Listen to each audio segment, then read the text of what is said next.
नमस्कार, मैं छत्तीसगढ़ अखबार के यूट्यूब चैनल इंडिया आजकल के स्टूडियो से सुनील कुमार।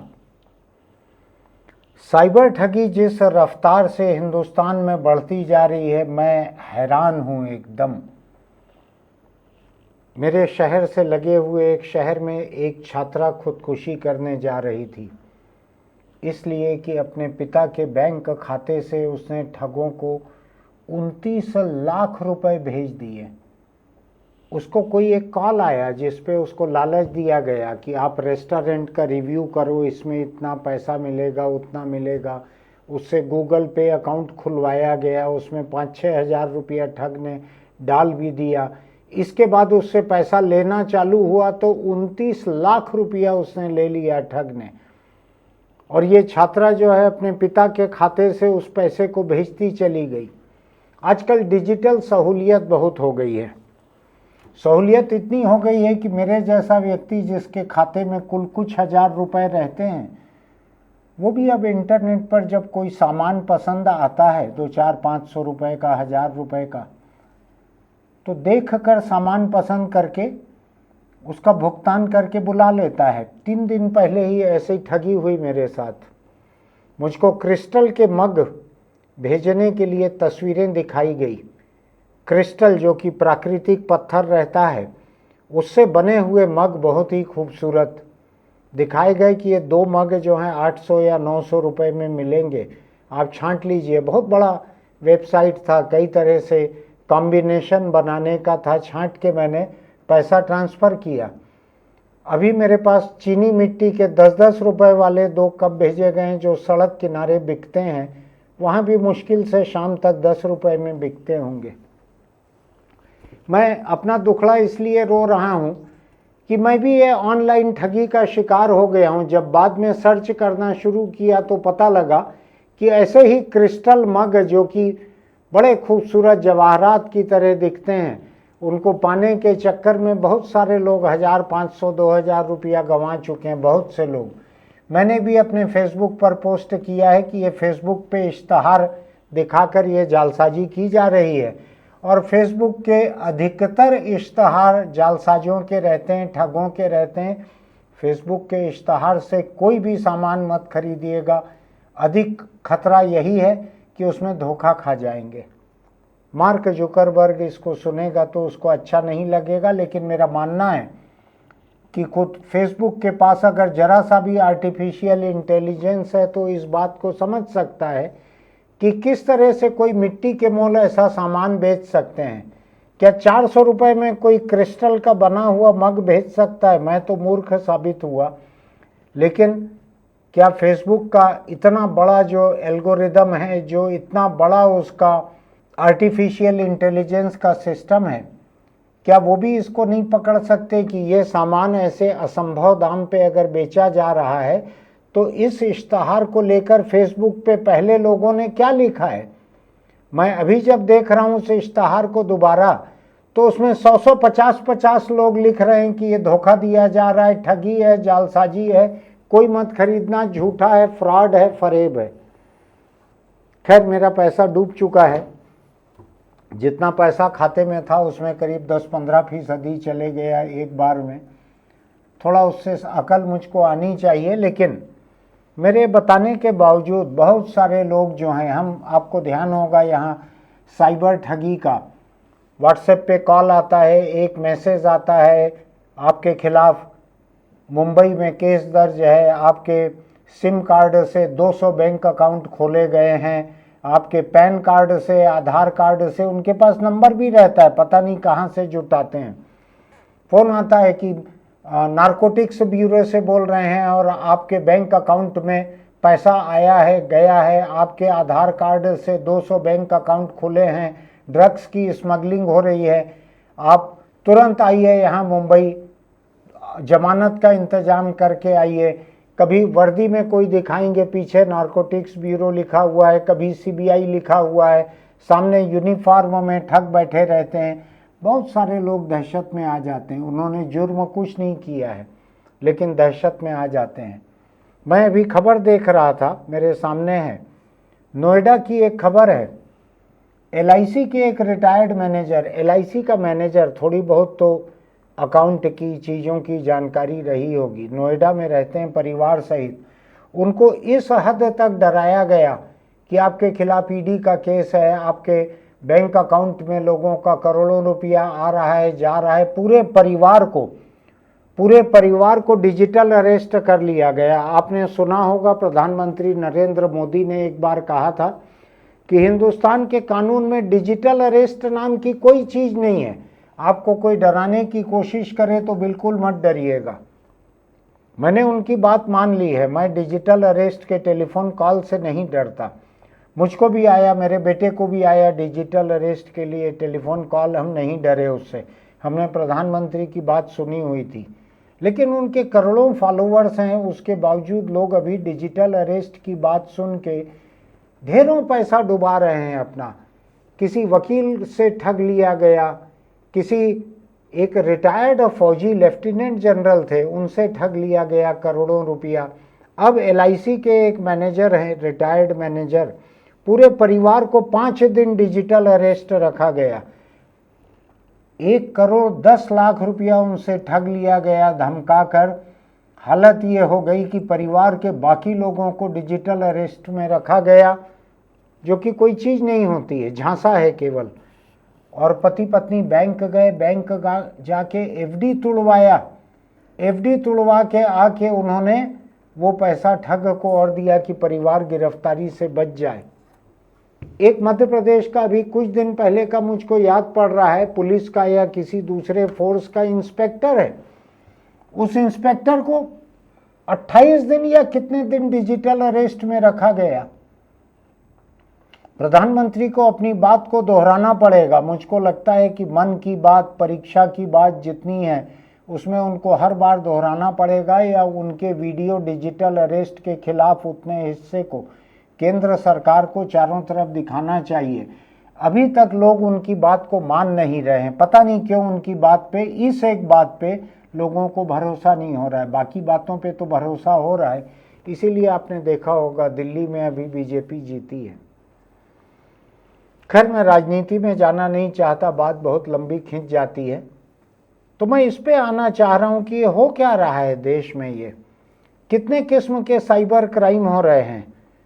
लोगों को ठगा जा रहा है, लोगों को ब्लैकमेल किया जा रहा है। लोगों को कोई लड़की आ जाती है व्हाट्सएप कॉल पे, कपड़े उतारने को कहती है। मुझको भी एक बार बोल रही थी ऐसी एक लड़की, क्या कर रहे हो? मैंने कहा कुछ नहीं कर रहा हूँ, किसी कॉल का इंतजार कर रहा था। तो उसने कहा कहाँ पर हो? मैंने कहा घर में सबके बीच में हूँ। तो उसने कहा बाथरूम में जाके कपड़े उतारो, मैं भी कपड़े उतारती हूँ।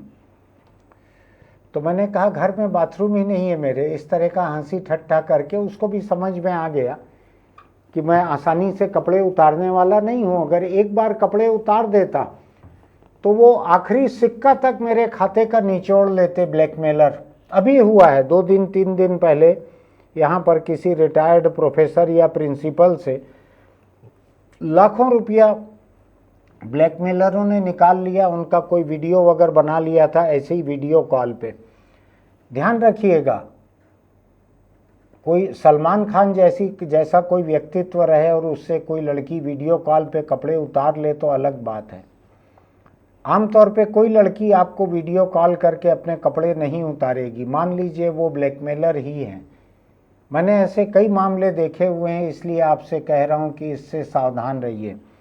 प्रधानमंत्री ने ये ऐसे वीडियो कॉल और ये अश्लील और नग्न वीडियो बना के ब्लैकमेलिंग की बात नहीं कही है। वो गरिमामय व्यक्ति हैं, तो उन्होंने केवल ये कहा कि डिजिटल अरेस्ट कुछ नहीं होता। मैं थोड़ा सा ज़्यादा खुलकर आपको बतला रहा हूँ कि ये जितने वीडियो कॉल आते हैं, लड़की कपड़ा उतारने का कहती है, वो कपड़ा नहीं उतारती है, आपके अकाउंट का एक एक सिक्का उतारने के लिए आती है। वो सावधान रहिएगा।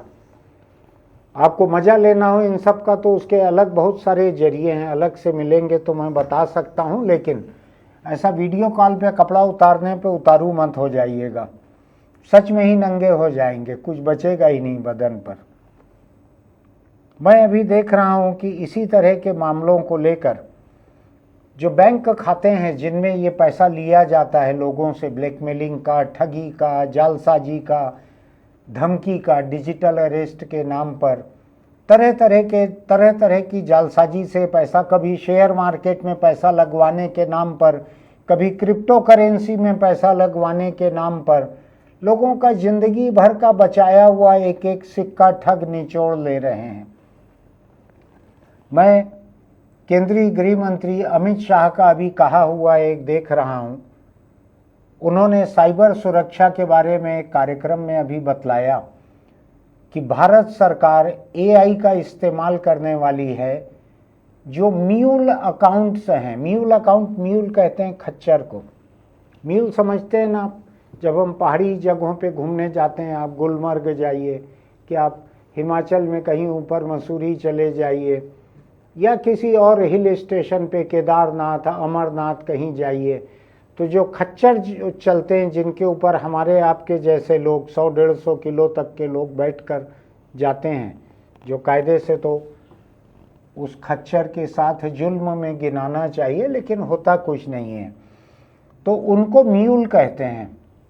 ऐसे खच्चर अकाउंट जो हैं, जो ढोते हैं, केवल जो जुर्म के पैसे को ढोते हैं, वो किसी भी गरीब के नाम पे हो सकते हैं। आपके किसी ड्राइवर, नौकर, कर्मचारी, रसोइया, काम वाली, किसी के भी नाम के अकाउंट के हो सकते हैं। अभी क्या हुआ है, ये मैं अमित शाह जी की कही हुई बात दोहरा रहा हूँ, मैं सरकार पर तोहमत नहीं लगा रहा हूँ।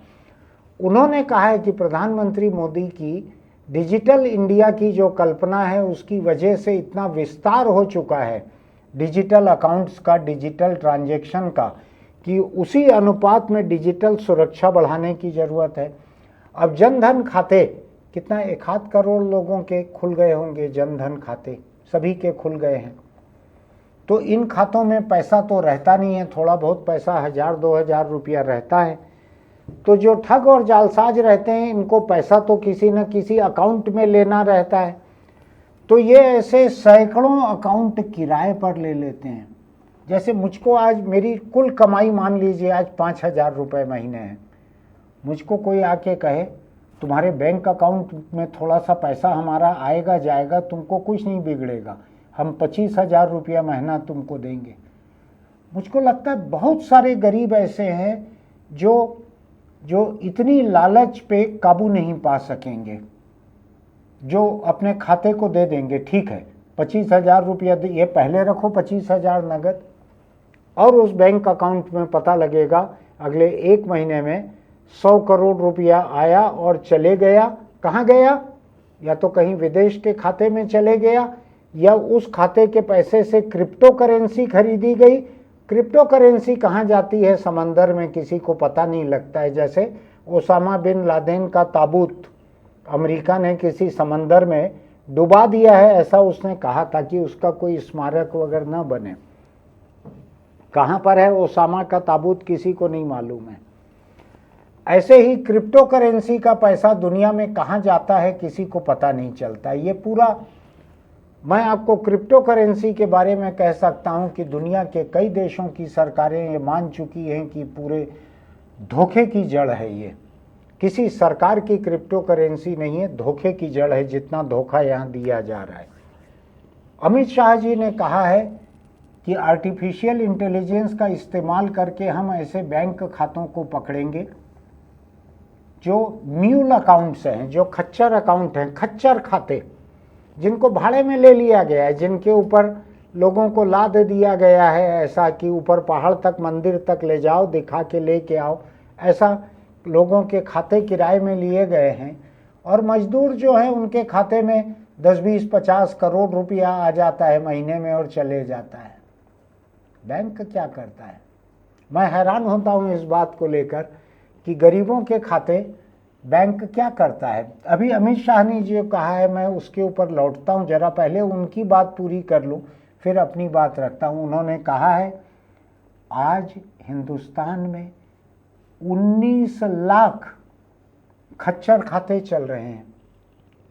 सरकार ने 19 लाख खच्चर खातों की पहचान कर ली है। चल कितने रहे ये उनको भी नहीं मालूम है। 19 लाख म्यूल अकाउंट से चल रहे हैं, जिनमें पैसा आ रहा है और जा रहा है। 19 लाख किसको कहते हैं?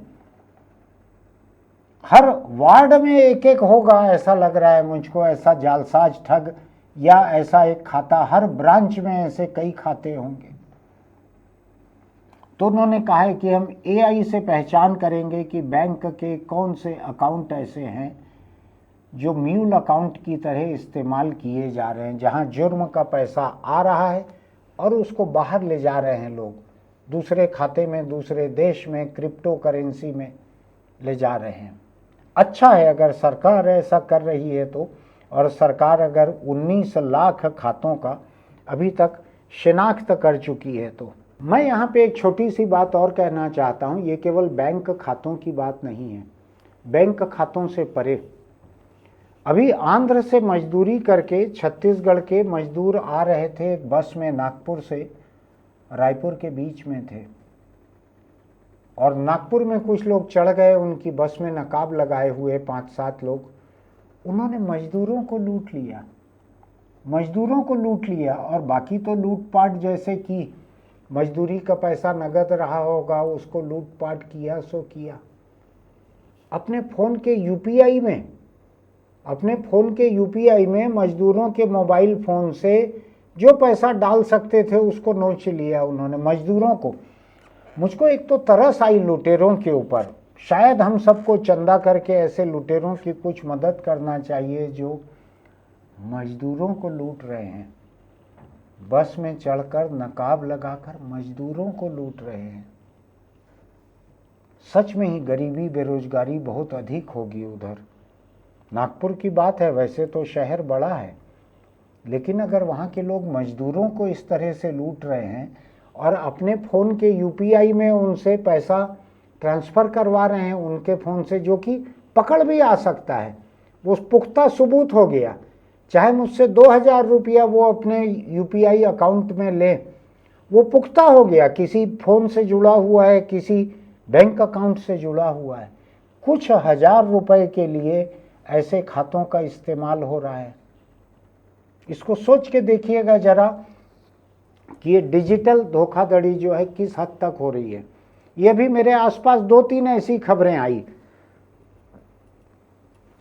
जिन खबरों में ये कहा गया कि लूटने वालों ने मोबाइल फ़ोन से अपने यूपीआई खाते में पैसा ले लिया, लूट का पैसा, ब्लैकमेलिंग का पैसा, किसी ने रिश्वत का पैसा यूपीआई खाते में ले लिया।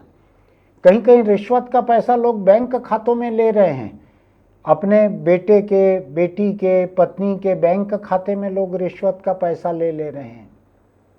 अब मुझको एक चीज़ लगती है, भिलाई की जिस लड़की ने 29 लाख रुपया अपने पिता के अकाउंट से एक ठग के अकाउंट में डाल दिया, ऐसे बहुत सारे लोग हैं। एक दूसरा मैंने बतलाया, नोएडा का 1 करोड़ 10 लाख रुपया उन्होंने डाल दिया।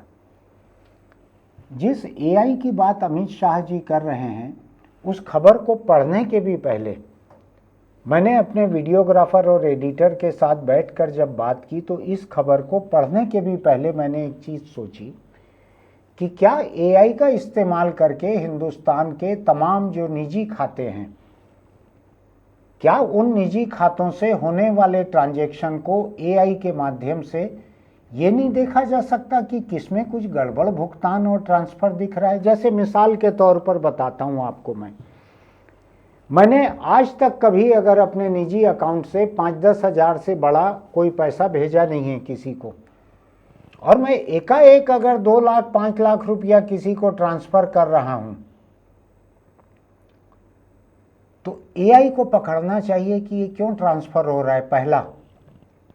दूसरा, बैंकिंग सिस्टम के एआई की बात कर रहा हूँ, पूरे बैंकिंग सिस्टम को अगर एआई से जोड़ दिया जाए, मैं बड़ा साधारण सा एआई डेवलपर रहूँगा तो भी मैं ऐसी कल्पना कर सकता हूँ कि ये कैसे होगा। ये हर अकाउंट जो है उसका एक कैरेक्टर होता है। जैसे मैं रात 10 के बाद सुबह 7 बजे तक कभी कोई ट्रांसफ़र नहीं करता, कोई पैसा न खरीदारी करता न कुछ करता।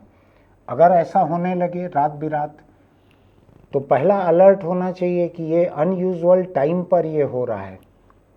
दूसरा, मैं पैसा अपने परिवार को ट्रांसफ़र करूं, मैं पैसा एक बैंक से मान लीजिए एक LIC को ट्रांसफ़र करूं, मैं बिजली को ट्रांसफ़र करूं, मैं टेलीफोन कंपनी को ट्रांसफ़र करूं तो समझ में आता है।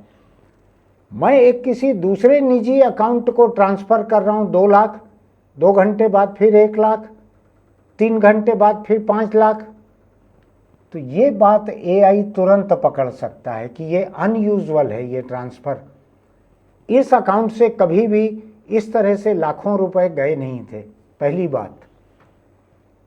उधर का तो अमित शाह जी ने बता दिया है, जिस खाते में जा रहा है, जिस खच्चर खाते में, वहाँ तो सरकार पकड़ लेगी, ऐसा उन्होंने कहा है कि खच्चर खातों पर एआई की निगरानी रखी जाएगी, वहाँ पकड़ लेंगे। मैं दूसरे एंड की बात कर रहा हूँ, जहाँ से पैसा जा रहा है। मेरे एंड से अगर इस तरह से पैसा ट्रांसफ़र हो रहा है तो मुझको लगता है कि बैंक में एक अलर्ट जनरेट होना चाहिए उनके सिस्टम में। वो ऐसे उटपटांग पेमेंट को कुछ अर्सा रोक दे, घंटा, 2 घंटा, 3 घंटा। बैंक के अलर्ट से गवर्नमेंट का या बैंक का, बैंकिंग सिस्टम का एक कॉल सेंटर फ़ोन लगाए सवेरा होने पर उस व्यक्ति को, आपने रात 2 बजे ट्रांसफ़र किया है 2 लाख रुपया, किसको ट्रांसफ़र किया है, क्यों आपने ट्रांसफ़र किया है। इसमें कुछ अटपटी बात नहीं है। मैं आपको बताता हूँ, मैंने एक दोस्त के खाते में उसके दिए हुए 25,000 रुपये जमा करवाए अपने प्रेस के एक कैशियर को भेजकर। पैसा उन्होंने ही दिया था, उन्हीं के खाते में 25,000 जमा करवाए। बैंक ने उनको फ़ोन करके पूछा कि आपने 25,000 रुपया क्यों भेजा है, किसके हाथ से भेजा है। इतना सावधानी बरत रहा है बैंक, जबकि जमा हो रहा है, पैसा निकल नहीं रहा है। और बड़ी रकम नहीं है कि 25 लाख है, 25,000 रुपया है, जो इनकम टैक्स के सीमा में भी नहीं आता है कि इसको रोक दिया जाए। तो बैंकिंग सिस्टम के जो कंप्यूटर हैं वो ऐसे सारे ट्रांजैक्शन को रोक सकते हैं, तुरंत पकड़ सकते हैं, एक अलर्ट खड़ा कर सकते हैं, उसी बैंक के कॉल सेंटर को दे सकते हैं कि आपके इस अकाउंट से ये अनयूजुअल पैसा जा रहा है, इसको चेक करो। और अगर 2 मिनट पहले किसी ने ट्रांसफ़र किया है तो बैंक तो 2:30 बजे रात को भी फ़ोन करके किसी को पूछ सकती है, हमने ये ट्रांसफ़र आपका रोका है, ये अनयूजुअल लग रहा है, असाधारण लग रहा है, कुछ गड़बड़ लग रही है, आप ठीक तो हैं, आपको कोई धमकी तो नहीं दे रहे हैं, आप ठीक तो हैं, आपसे कोई ठग तो नहीं रहा है, कोई धमका तो नहीं रहा है, कोई डिजिटल अरेस्ट तो नहीं किया गया है। ये करना चाहिए बैंकों को। एआई के इस्तेमाल से एआई सेकंड्स में निकाल सकता है अनयूजुअल ट्रांसफ़र क्या है। अलग अलग 4 लोगों के अकाउंट में अगर मुझसे 2-2 लाख ठगा जा रहा है तो मैं क्यों भेज रहा हूं 4 लोगों के अकाउंट में। मैं आपको 15 साल पहले का बतलाता हूं। मैं न्यूयॉर्क गया हुआ था, अमेरिका के, 15 साल पहले की बात है। मेरे साथ वहाँ एक दोस्त थे, मुझको एक लैपटॉप खरीदना था वहाँ पर, तो उन्होंने लैपटॉप खरीदा अपने क्रेडिट कार्ड से मेरे लिए। मेरा उनका हिसाब होते रहता, तो तुरंत क्रेडिट कार्ड कंपनी का उनके पास फ़ोन आया, आपने लैपटॉप खरीदा है? तो उन्होंने कहा हाँ खरीदा है। तो आपने तो 2 साल पहले भी लैपटॉप खरीदा था, क्रेडिट कार्ड कंपनी के रिकॉर्ड में था, 2 साल के भीतर 2 लैपटॉप की क्या ज़रूरत पड़ गई। तो उन्होंने कहा खरीदा था मैंने। तो ये आप ही खरीद रहे हैं, क्यों खरीद रहे हैं? जबकि उनका क्रेडिट स्कोर अच्छा था, उनकी रेटिंग अच्छी थी, वो अच्छी तनख्वाह पाते हैं वहाँ पर। तो जो भी उनको 2 मिनट 3 मिनट एक्सप्लेन करना पड़ा कि ये खरीदा है। तब तक हिंदुस्तान से मेरे एक दोस्त का फ़ोन आया कि मेरी बेटी के लिए एक लैपटॉप खरीदना है। एक लैपटॉप और खरीदना पड़ा। उस लैपटॉप को मेरे दोस्त ने फिर खरीदा अपने क्रेडिट कार्ड से।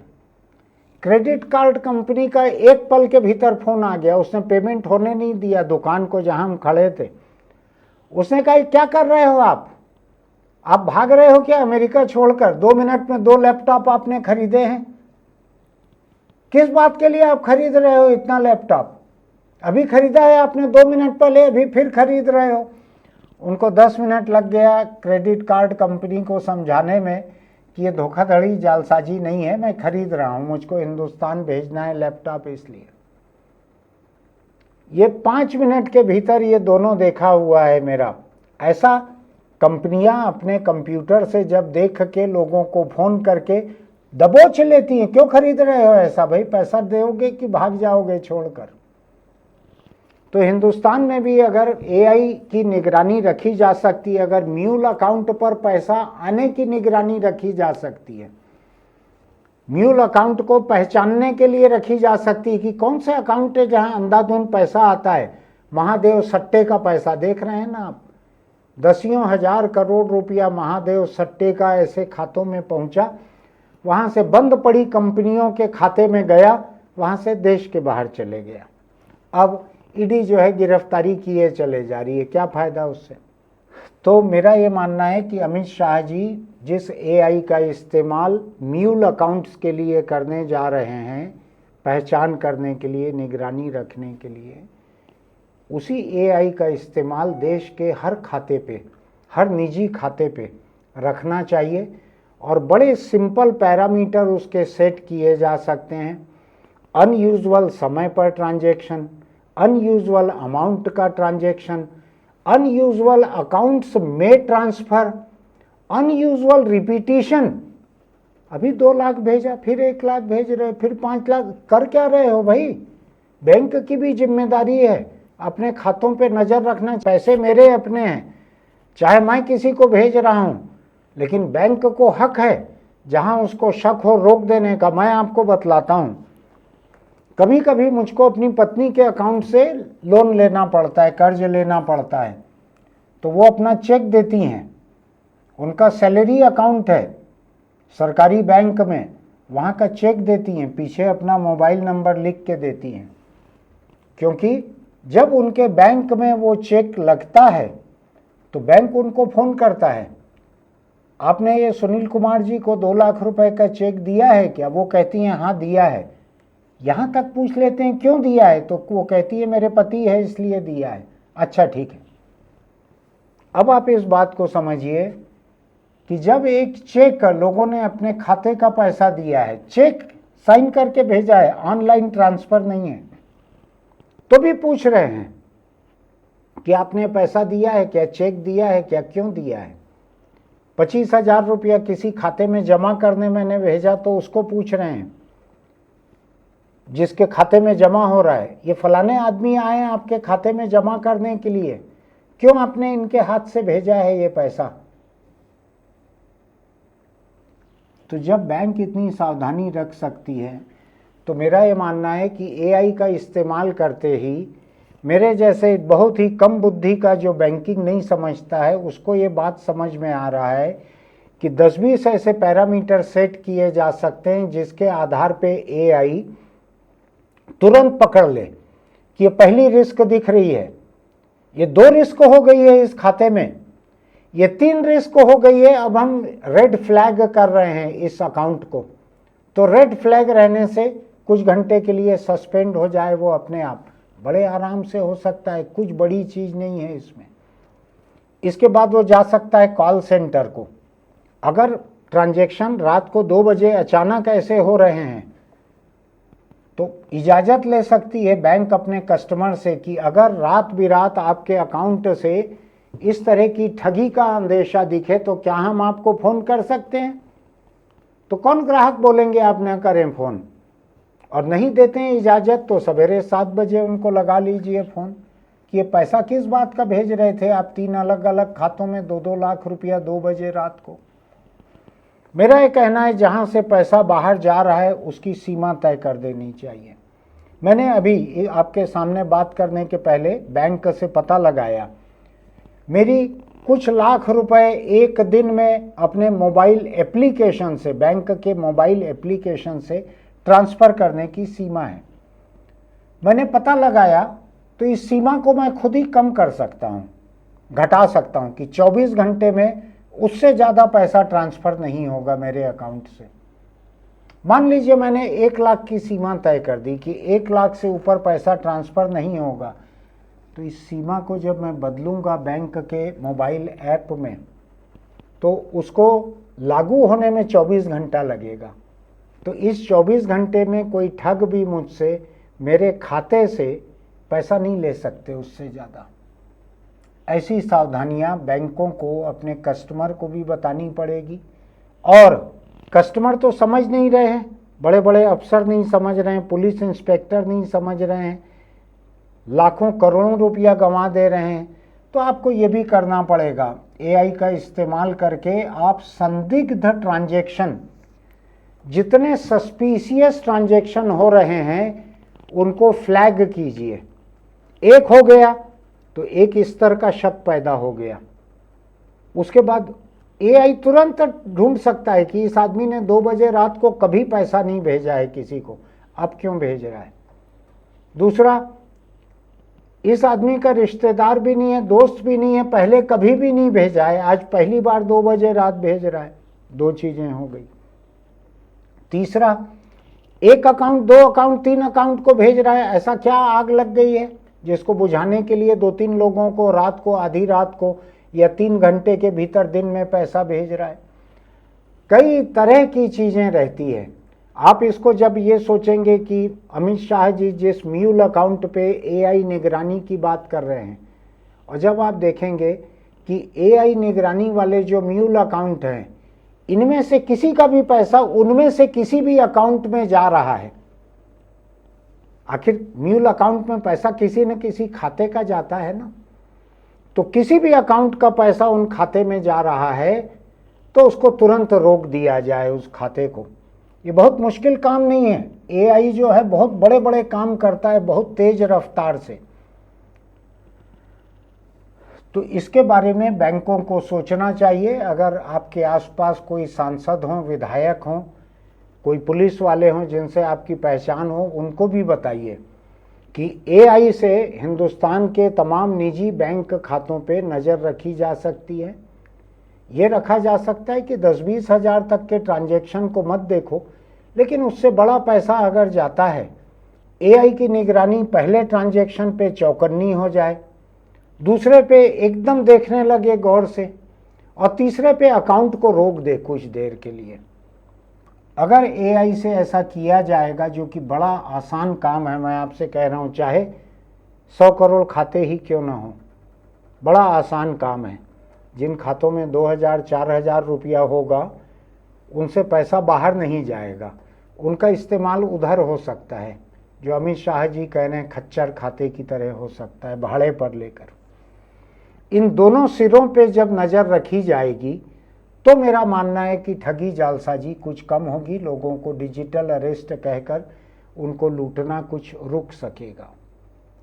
फिलहाल मेरी आखिरी सलाह यही है कि प्रधानमंत्री की कही हुई बात को कि कोई डिजिटल अरेस्ट हिंदुस्तान के कानून में नहीं है, इसको बार बार दोहराना चाहिए।